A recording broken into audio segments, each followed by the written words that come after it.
अस्सलाम वालेकुम वरहमतुल्लाहि वबरकातुहू।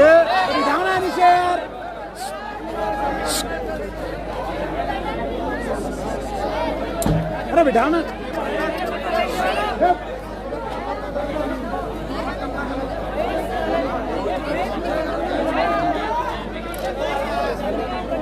बुल्डाना जिले के मजलिस इत्तेहाद मुस्लिमीन के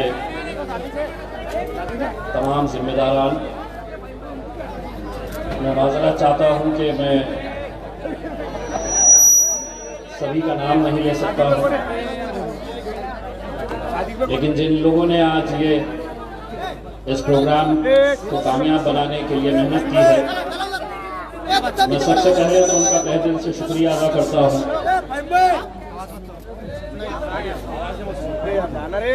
चाचा बैठ जाइए, आपका पठानी का रंग बहुत अच्छा लग रहा है।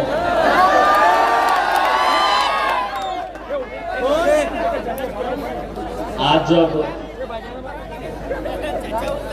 औरंगाबाद से जब मैं निकला यहाँ पर भाई इसके सामने और बुल्डाना जिले के अंदर जब हम दाखिल हुए और हर थोड़ी दूर के ऊपर जो नौजवानों का जोश, नौजवानों की दीवानगी और उनका जज्बा देखने के बाद मेरे जहन में एक सवाल आ रहा था कि औरंगाबाद तो मैं जिता ही लूंगा इंशाअल्लाह,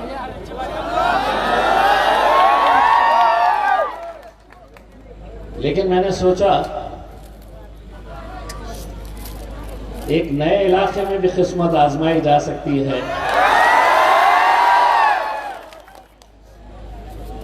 असद साहब से कहूंगा कि असद साहब हुक्म दे,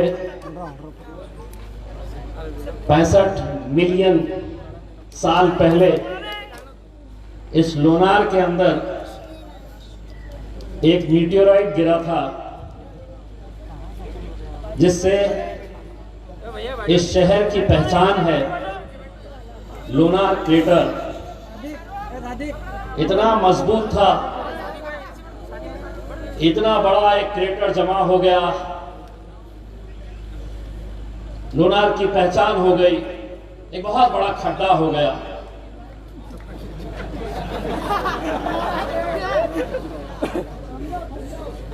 आज एक खड्डा खोदने में आया।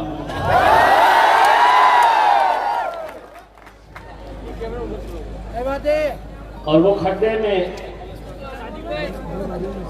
किसे डालना है,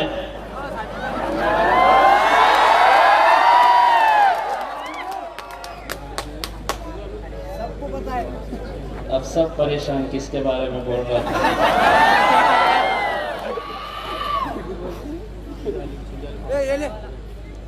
पुलिस वाले आपस में बात करेंगे किसको डालता कि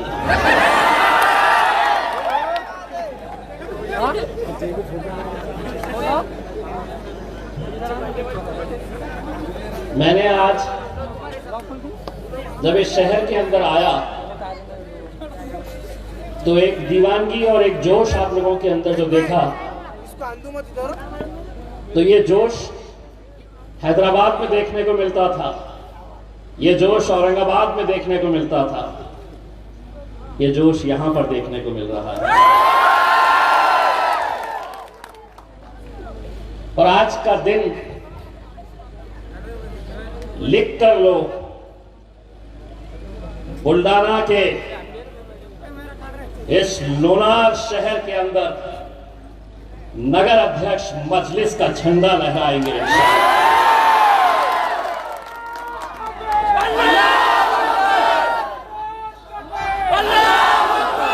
नारे तकबीर!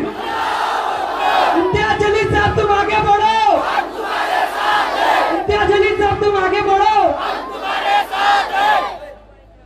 इम्तियाज जलील साहब इतने आगे बढ़ गए, इतने आगे बढ़ गए कि सीधा जाके मोदी जी के बाजू ही बैठ गए। अब इसके आगे कहां भी जाता मेरे भाई।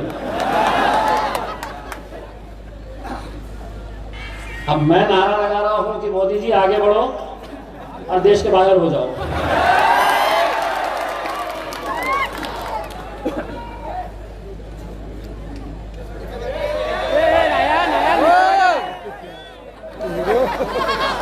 मेरी भी लिया ना।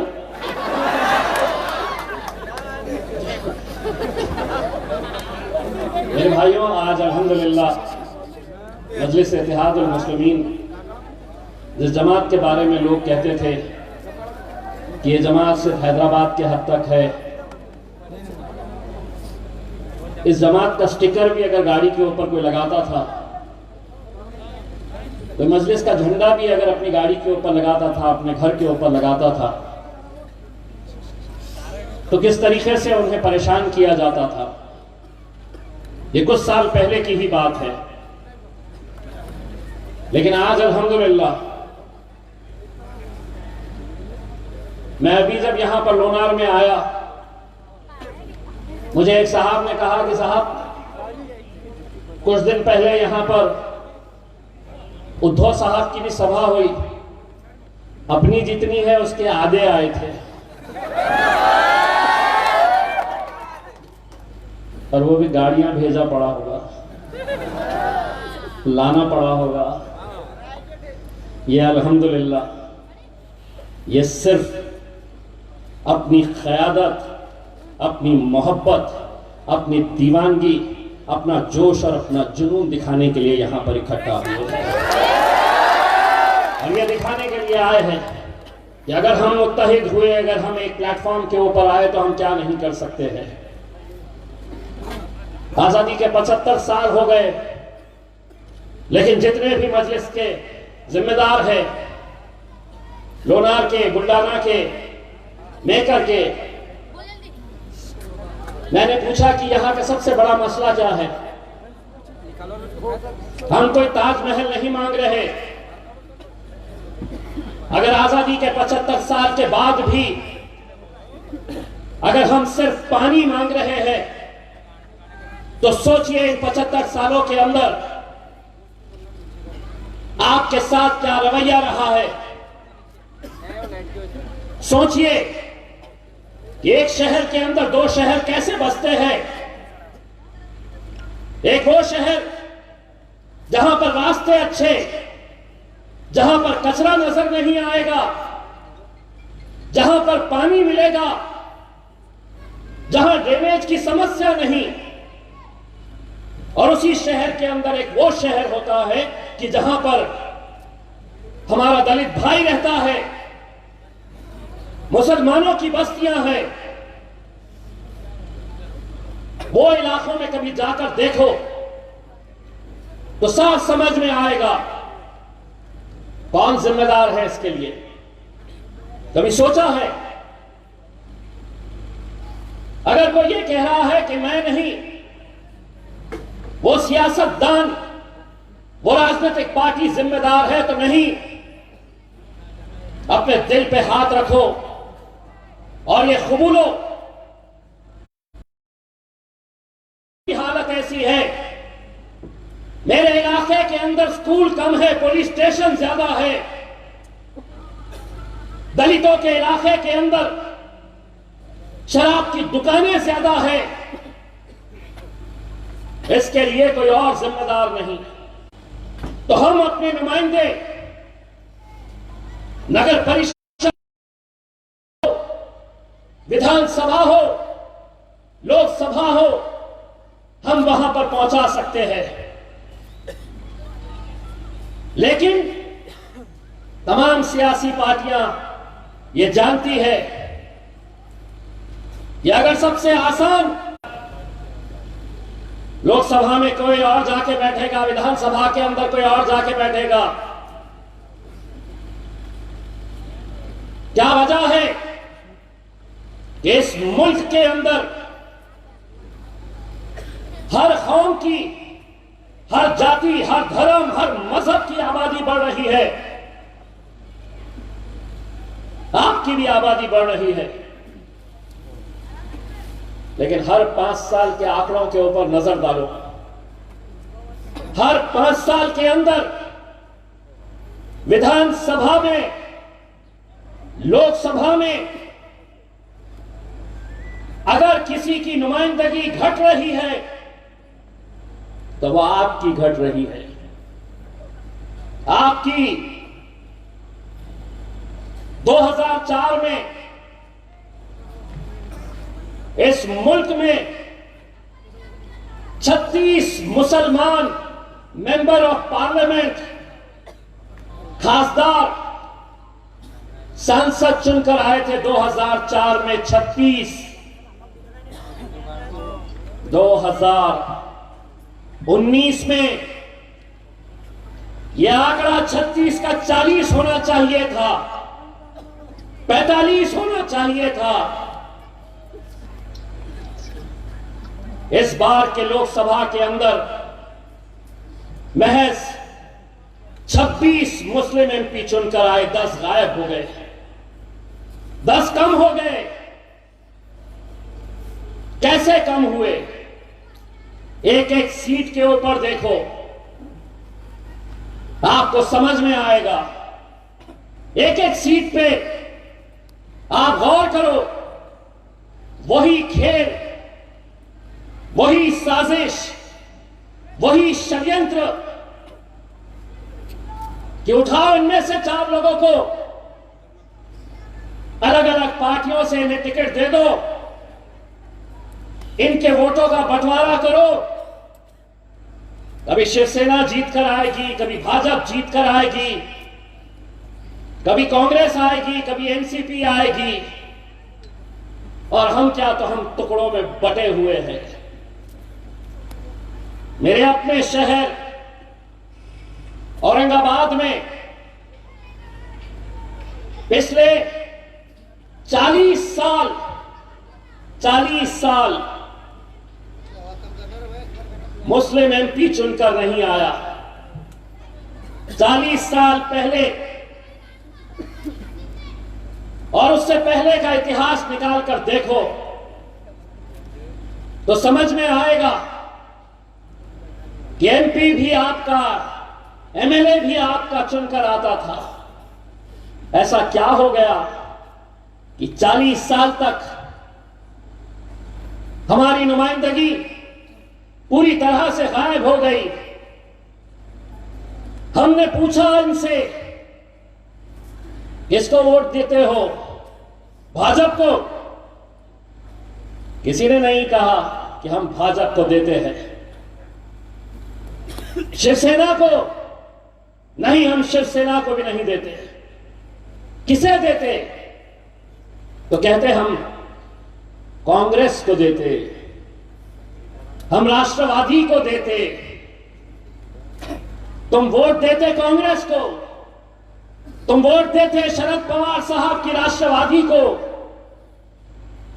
और पिछले 40 सालों से जीत कर आती वहां पर शिवसेना। जब हम मैदान में उतरे तो लोगों ने हम पर इल्जाम लगाया।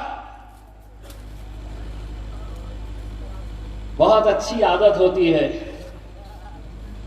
जैसे ही खड़े रहे तो कोई गैरों ने नहीं, अपने ही हो गई सेटिंग, लेन देन हो गया। एक साहब ने तो यहां तक बोले, मेरे सामने हुआ भाई। एक साहब ने तो रेट भी बता दिया। मकसद ये था कि नहीं, तुम्हारा वोट इसको मत दो। और मैंने अपनी आवाम से कहा कि अगर 40 साल तक तुम्हारा वोट जाया जा रहा है, बेकार हो रहा है, तो एक बार समझो और तुम्हारा वोट बेकार जाएगा। अगर इम्तियाज जलील 3 लाख वोट लेकर अगर हारता भी है तो उस हार में भी मेरी जीत है, क्योंकि 3 लाख मुसलमानों को मुत्तहिद करने का मैंने काम किया है।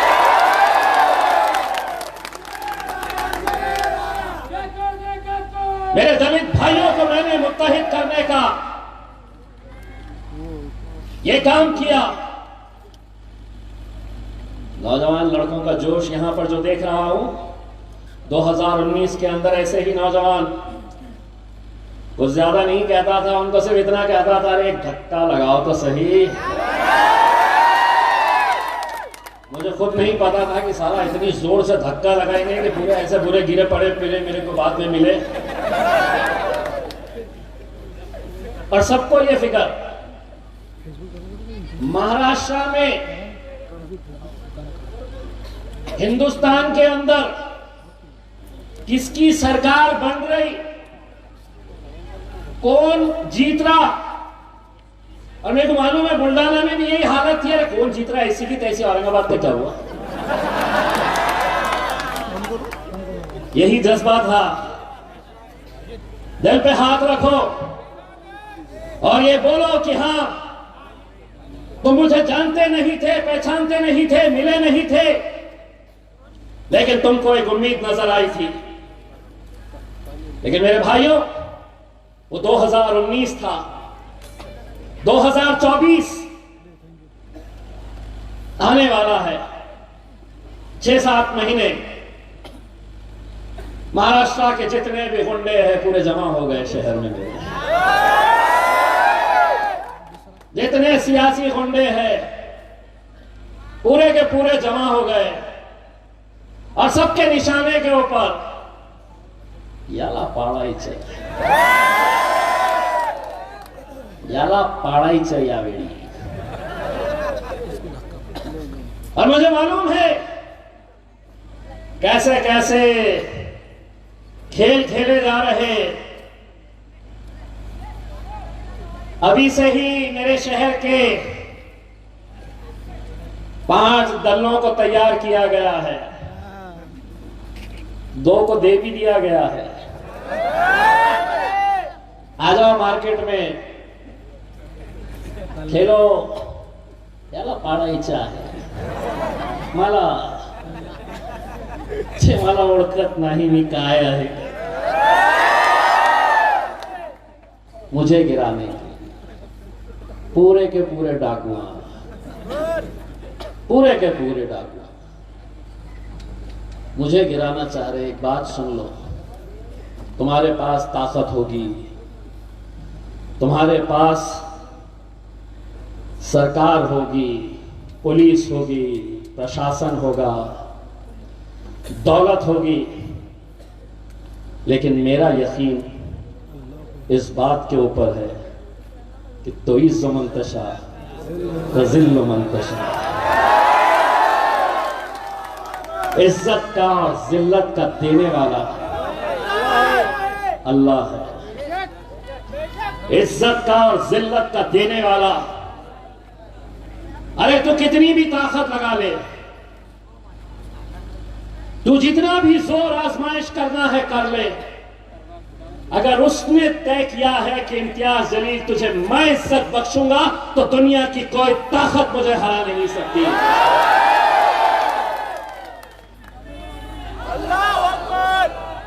यहां पे भी हो गए बहुत सारे। अब कल मीडिया वाले जाना और वो मुसलमान लीडर जो दूसरों की झेलते हैं, उनको बोलना इम्तियाज भाई बोल रहे थे यहाँ पे आते करते।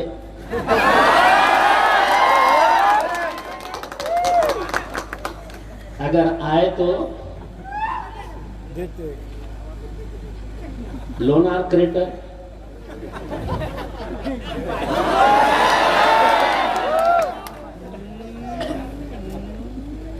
मेरे भाइयों, आज इस मुल्क के जो हालात हैं आप अच्छी तरह से जानते हैं। हर रोज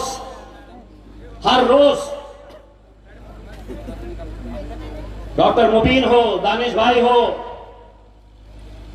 मुझे फोन करते हैं, बताते हैं कि साहब ये ऐसा ऐसा मसला आया है। एक बात सुनो, हमारे हर मसले का हल अगर किसी के हाथ में है तो तुम्हारे हाथ में है। अपनी सियासी ताकत को मजबूत करो, इतनी मजबूत करो कि तुम्हें कहीं जाने की जरूरत ना पड़े, तुम्हारे नाम से ही काम हो जाए। हर रोज इस मुल्क के अंदर किस तरीके से मॉब लिंचिंग हो रही, कोई सोशल मीडिया के ऊपर कोई गलत मैसेज आ जा रहा, दंगे हो रहे, कत्ले आम हो रहा। सतारा के उस गांव का नूरुल हुसैन नाम का 30 साल का लड़का, उसका कसूर क्या? नमाज पढ़ने गया था ईशा की। 31 साल का इंजीनियर लड़का नूरुल हुसैन ईशा की नमाज पढ़ने के लिए गया। उसकी बीवी 7 महीने की प्रेग्नेंट अपने बुजुर्ग बाप को बोलकर गया कि अपनी बीवी को बोलकर गया, मैं नमाज पढ़कर आता हूं, फिर साथ में खाना खाएंगे। वापस लाश आई उसकी घर में। लाश आई क्यों? किसी और लड़के ने सोशल मीडिया के ऊपर कोई गलत मैसेज डाला। हिंदू संगठन का मोर्चा निकला, पुलिस स्टेशन का घेराव किया गया, फिर पुलिस स्टेशन के ऊपर पथराव किया गया। जब पुलिस ने लाठीचार्ज करी तो करीब में एक मस्जिद थी, उस मस्जिद के ऊपर हमला किया गया। नमाजी खड़े हुए थे, मस्जिद का दरवाजा तोड़कर अंदर घुसे। बुजुर्ग लोग, बूढ़े, जिस बेरहमी के साथ उन्हें मारा गया, नूरुल हुसैन को फर्शी उठाकर उसके सर के ऊपर मारी गई, वहीं पर वो खत्म हो गया।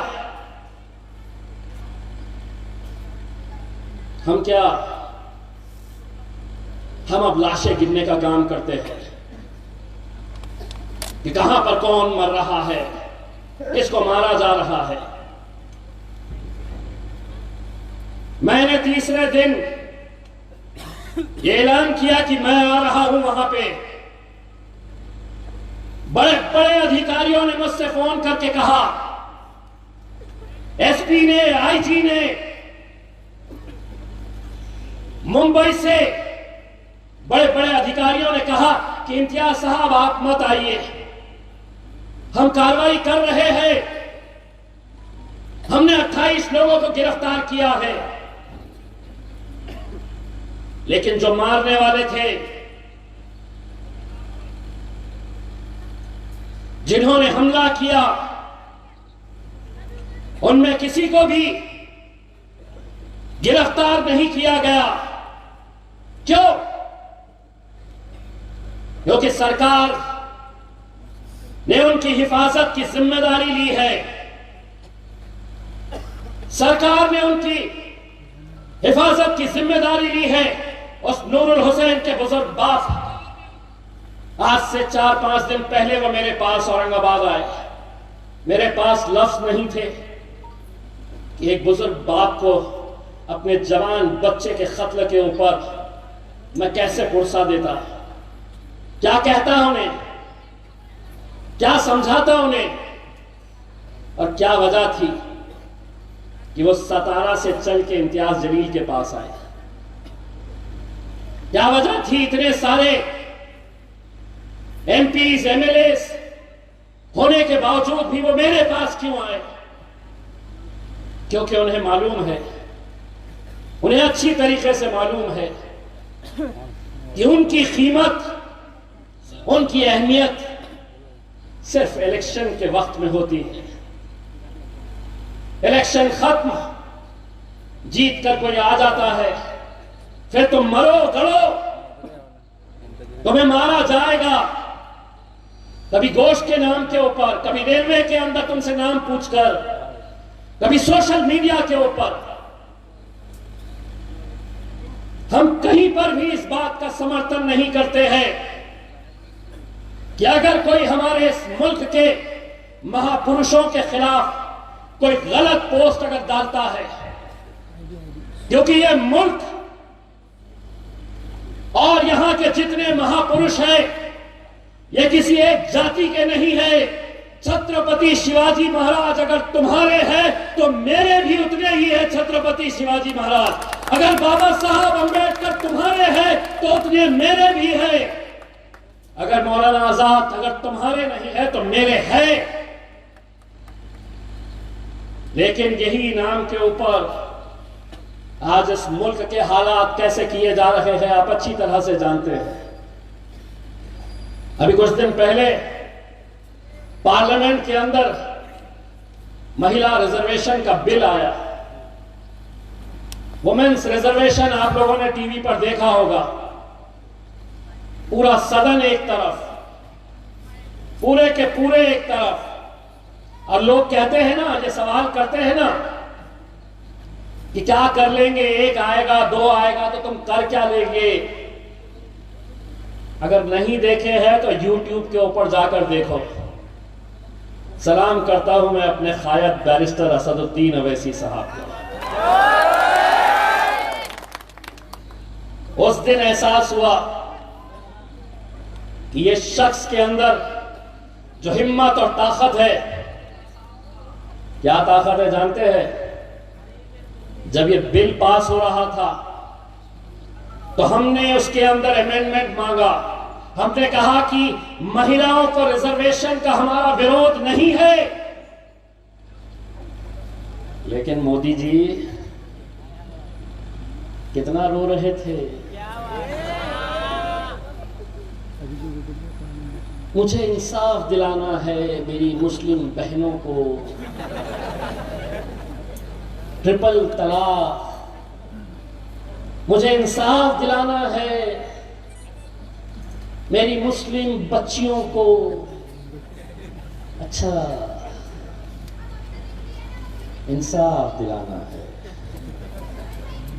कानून लेकर आए, आंकड़े है, ट्रिपल तलाक का कानून बना लिए, पास कर लिए। अब उस दिन हम मोदी जी को यह पूछना चाह रहे थे, वो इंसाफ सिर्फ वहीं तक था या एक 8-10 बच्चियां हमारी अब पार्लियामेंट के अंदर भी आना चाहिए? अगर वो करेंगे तो हम मानेंगे कि इंसाफ तुम हमारी बच्चियों के साथ करना चाहते हैं। लाओ रिजर्वेशन ओबीसी समाज के लिए, मुसलमान बच्चियों के लिए रिजर्वेशन लेके आओ, हम समर्थन करेंगे। एक आदमी क्या कर सकता है पता है? जब वो बिल आया पास होने का तो असद भाई ने अमेंडमेंट मूव किया। स्पीकर ने पूछा तुम अमेंडमेंट मूव करोगे? तो कांग्रेस वाला ने भी मूव किया था, बोला मैं नहीं करूंगा, मैं मोदी जी के साथ जाऊंगा। राष्ट्रवादी वाले से पूछा तो बोला नहीं नहीं मैं मोदी जी के साथ जाऊंगा। आरजेडी वाले से पूछा कि तुम मूव करोगे अमेंडमेंट? तो बोले नहीं, मोदी जी सामने बैठे हैं, मैं नहीं करूंगा। असद भाई से पूछे स्पीकर साहब ने तुम अमेंडमेंट मूव करोगे? तो असद भाई ने बोले करूंगा। और उसका नतीजा क्या हुआ? जैसे ही उन्होंने वोटिंग की मांग की तो 2 घंटे के लिए पूरा पार्लियामेंट के दरवाजे बंद कर दिए गए। ना कोई बाहर से अंदर आ सकता, ना कोई अंदर से बाहर जा सकता। 2 घंटे तक नरेंद्र मोदी और अमित शाह को वहां पर बिठा के रखने की अगर ताकत किसी में थी तो मेरे शायद बैरिस्टर असदुद्दीन अवैसी को बेचैन, कब बाहर जाओ, कब बाहर जाओ। लेकिन वो जो 6 फुट 4 इंच है ना मेरे बाजू जो बैठते हैं, वो 300 का दिमाग एक साथ लेके आ जाओ तो बकरे का जितना भेजा इतना सा निकला, और मेरे शेर का भेजा। मैं खुद परेशान हो गया। मैं बोला असद भाई मान गए, भाई मान गए। लेकिन उसी पार्लियामेंट के अंदर आपने ये भी देखा कि किस तरह से दिल्ली के एक भारतीय जनता पार्टी के एमपी ने कैसी जबान का इस्तेमाल किया। अगर कानून है इस मुल्क के अंदर जिंदा तो कोई इंक्वायरी नहीं। उसी दिन उसी वक्त स्पीकर को यह इख्तियार है कि उस भारतीय जनता पार्टी के एमपी को जिसने पूरी कौम के बारे में जो लफ्जों का इस्तेमाल किया, उसको वहीं पर सस्पेंड करना चाहिए। ये कानून कहता है, ये लोकसभा का कानून कहता है। लेकिन आज इतना वक्त हो गया है, अभी तक उसके ऊपर कार्रवाई नहीं हुई। मैं बहुत खुश हूं, उस पर कार्रवाई नहीं हुई। जबान तेरे मुंह में भी है, तो अब हमारी जबान भी सुनना कल के दिन। और अगर तेरे ऊपर कार्रवाई नहीं होगी तो इम्तियाज जलील के ऊपर भी कार्रवाई नहीं कर सकते हैं। और अगर तू वो जबान इस्तेमाल कर सकता है तो वो जबान हम भी इस्तेमाल कर सकते हैं। क्या बात है? और तेरे से अच्छा कर सकते हैं। लेकिन ये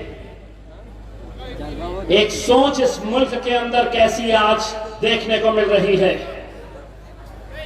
कि जहां पर जब हम पार्लियामेंट के अंदर बैठते हैं तो किसकी जात क्या है, किसका धर्म क्या है, किसका मजहब क्या है, ये नहीं देखा जाता है। हम वहां पर भारतीय होने की हैसियत से वहां पर बैठते हैं और एक एमपी को कोई इख्तियार नहीं है कि दूसरे एमपी के खिलाफ वो इस तरह की भाषा का इस्तेमाल करे। लेकिन कर रहे हैं मणिपुर के अंदर हमारी बहनों को नंगा करके सड़क के ऊपर घुमाया गया। लेकिन मोदी जी ने आज तक एक सादा सा ट्वीट नहीं किया कि मैं इसकी निंदा करता हूं। कल फलस्तीन और इजराइल का मामला सामने आया तो महाशय 2 ही घंटे के अंदर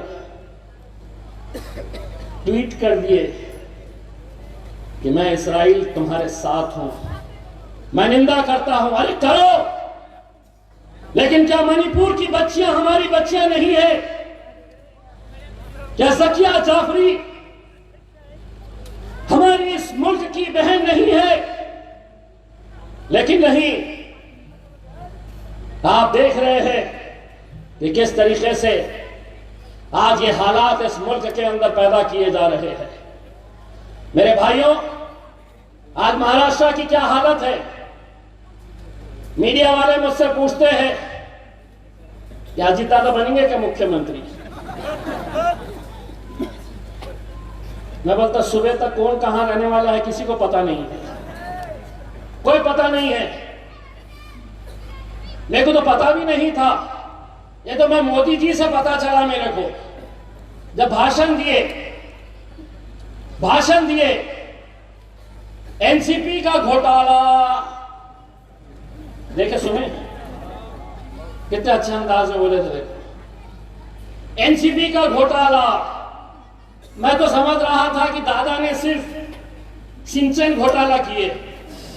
मोदी जी से पता चला मेरे को, उन्होंने बोले एनसीपी का सिंचन घोटाला, बैंक घोटाला, खनन घोटाला, 70,000 करोड़ का घोटाला। 4 दिन के बाद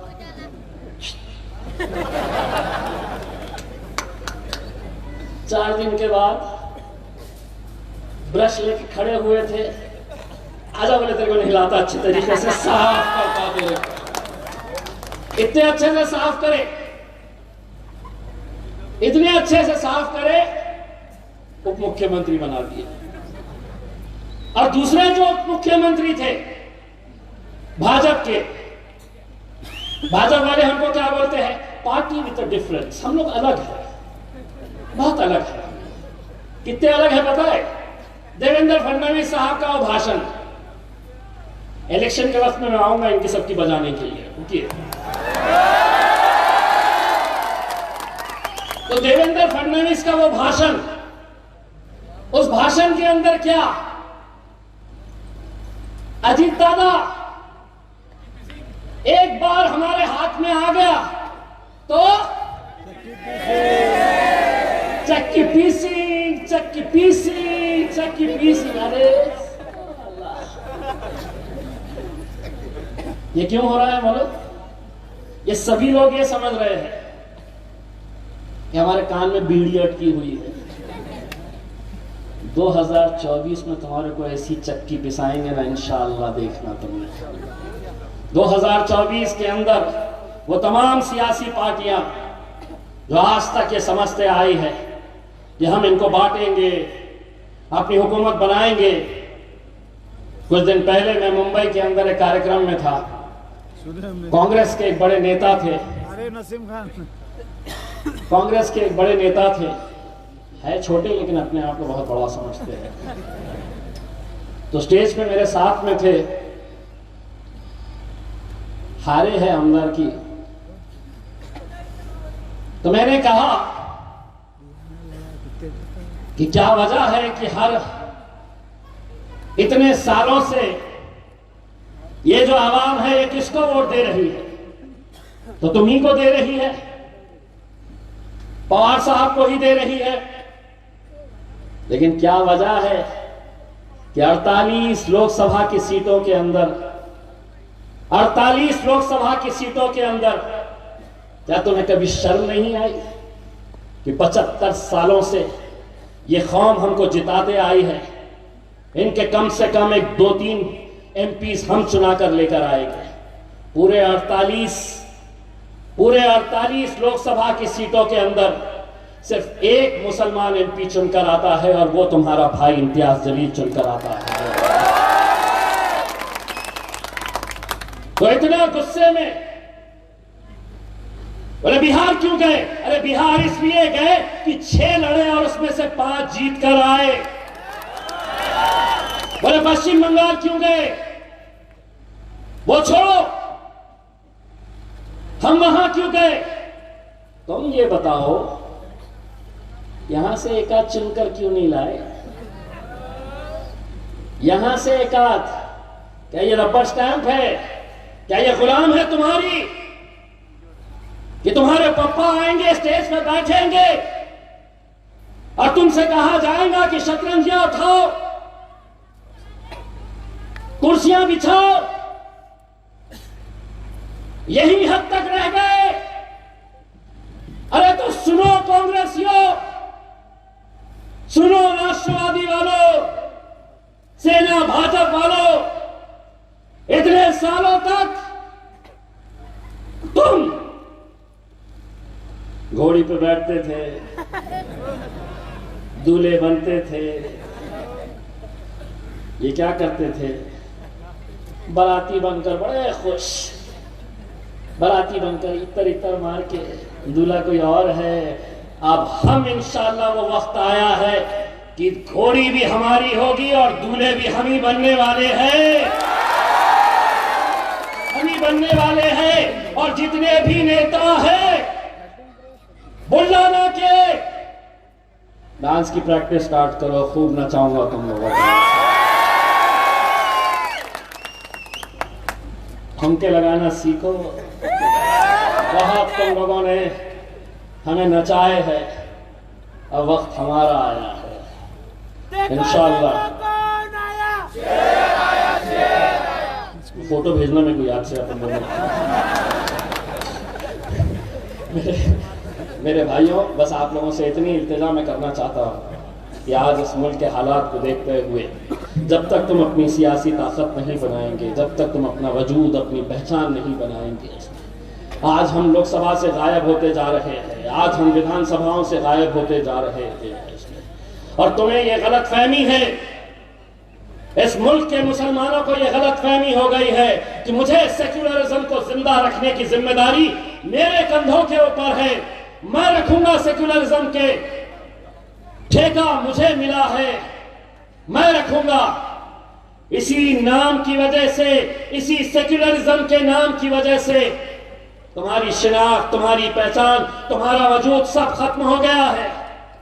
अब हिसाब की बात होगी, अब हिसाब की बात होगी, लेन देन की बात होगी।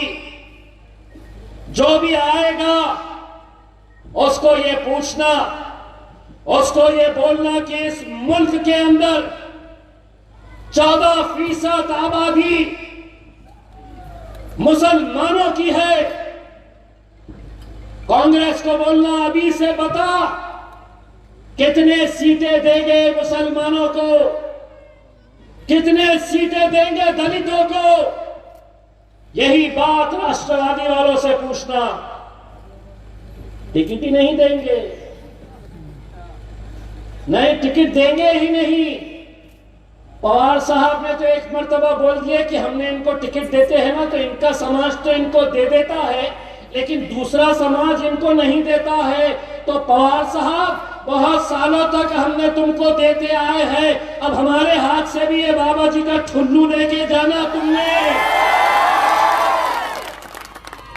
और ये मत समझना कि ये जाएंगे कहां। अगर हिसाब नहीं हुआ, अगर लेन देन बराबर नहीं बैठी तो लाइन लगाएंगे और नोटा पे धपाधप मारेंगे, लेकिन तुमको नहीं देंगे। एक बार झटका दो तो सही। देखो कितने परेशान है औरंगाबाद के अंदर। हर रोज कोई ना कोई आके पड़ा हुआ वहां पे, कोई ना कोई आके पड़ा हुआ।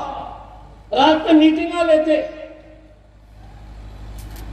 फिर वही अपने कौम के उनको जिम्मेदारी दी जाती कि कितने ला सकते हैं, इनमें से कितने ला सकते हैं। अच्छे अच्छों को अभी से दिया गया है, बोला गया है खेलो, मार्केट में आ जाओ, खूब अपना जलवा दिखाओ। उनको क्या मालूम कि मेरी निशानी पतंग है। इतना मांझा लेते ये, और लेना आखिरी दिन वो बहुत परेशान हो जाए। 2014 में जीता तो बोले गलती से जीत गया। 2019 में जब लोकसभा के इलेक्शन लड़ने के लिए खड़े रहा तो इनका एक बड़ा नेता आया, बोले एक्सीडेंट हो गया था 2014 के अंदर। ये एमएलए जो बना है ये एक एक्सीडेंटली बन गया। मैं बोला सुनो, अच्छे से सुनो डियर, अच्छे से सुनो। 2014 में बोले नहीं आता, आ गया। 2019 में बोले नहीं आता, आ गया। 2024 में बोल रहे नहीं आता, क्या होता? आता। आता। पूरी ताकत लगा लो, जितने पाकी पिंगे हैं सबको जमा कर लो। आखिरी के दिन मफलर किसी और का लगाते, टोपी किसी और की पहनते, वोट डालने जब जाते तो धीरे से इशारा करते कि इम्तियाज भाई धपाधप धपाधप धपाधप। एक बार अगर औरंगाबाद कर सकता है, हाँ लब्बैक बोलो, लब्बैक है तैयारी? टोपी वाले चाचा हाथ ऊंचा कर डालो, बस आपकी दुआएं अगर रही तो इंशाल्लाह ये जिले के ऊपर देखो कैसा कब्जा करते हैं। बस आपकी दुआएं चाहिए चाचा।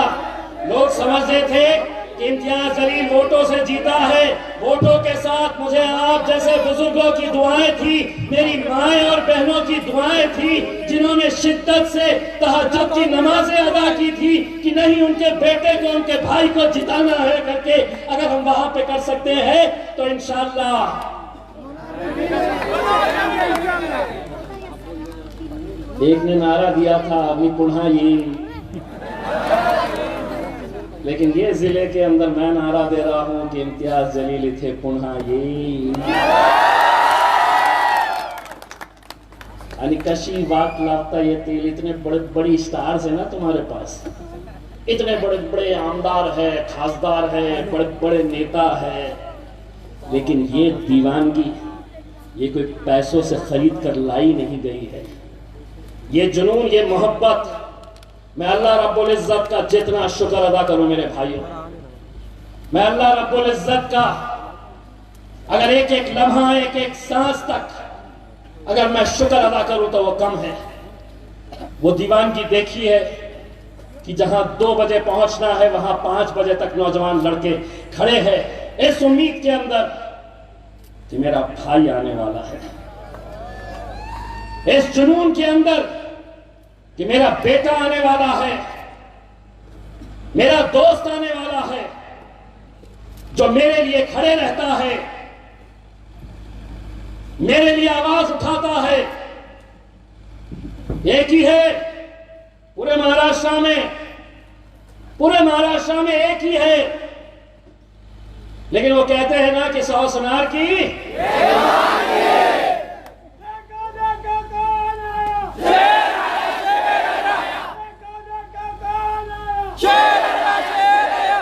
मेरी उम्मीद है कि इंशाअल्लाह आप लोग यहाँ पर भी शेरों को तैयार करेंगे, क्योंकि मजलिस इत्तेहाद अल मुस्लिमीन शेरों की जमात है।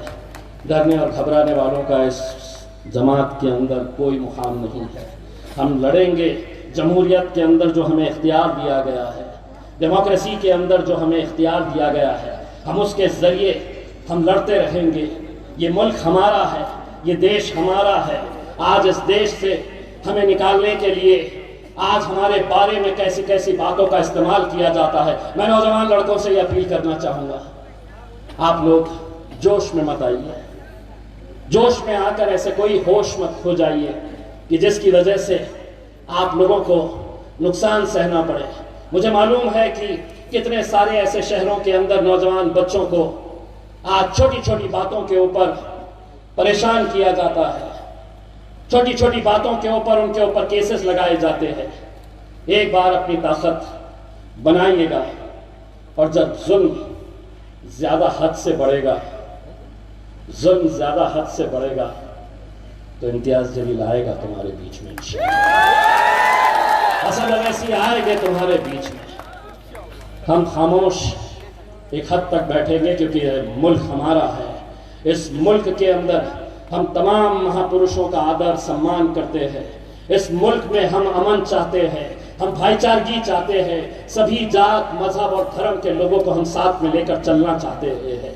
लेकिन जिस तरह से समाज के अंदर अच्छे बुरे लोग होते हैं, हर समाज के अंदर बुरे लोग भी हैं, अच्छे लोग भी हैं, लेकिन इसका मतलब ये नहीं है अगर हमारे हिंदू भाइयों के अंदर अगर चंद लड़के अगर कोई गलत रास्ते के ऊपर गए तो पूरा हिंदू धर्म खराब है, ऐसा नहीं है। उसी तरह से मुसलमानों के अंदर भी अगर कोई गलत रास्ता इख्तियार कर रहा है तो पूरी कौम को उसका सजा नहीं भुगतनी चाहिए, उन्हें पूरी कौम को सजा नहीं देनी चाहिए। जो गलत है तो उसको गलत कहने की हिम्मत रखनी चाहिए, और आज हम वो करते हैं। मेरे भाइयों, एक बार आप लोगों का मैं तहे दिल से शुक्रिया अदा करता हूँ और उम्मीद करता हूँ कि दोबारा जब आए यहाँ पर तो चुनाव का मौसम रहे, और मैं असद साहब को आपकी तरफ से असद साहब को जाते जाते ही फोन के ऊपर बताने वाला हूं कि असद साहब, एक खासदार तो आपका औरंगाबाद में पूरी ताकत लगा लो, इंशाल्लाह आएगा, लेकिन बुल्डाना का नगर अध्यक्ष इंशाल्लाह बुल्डाना की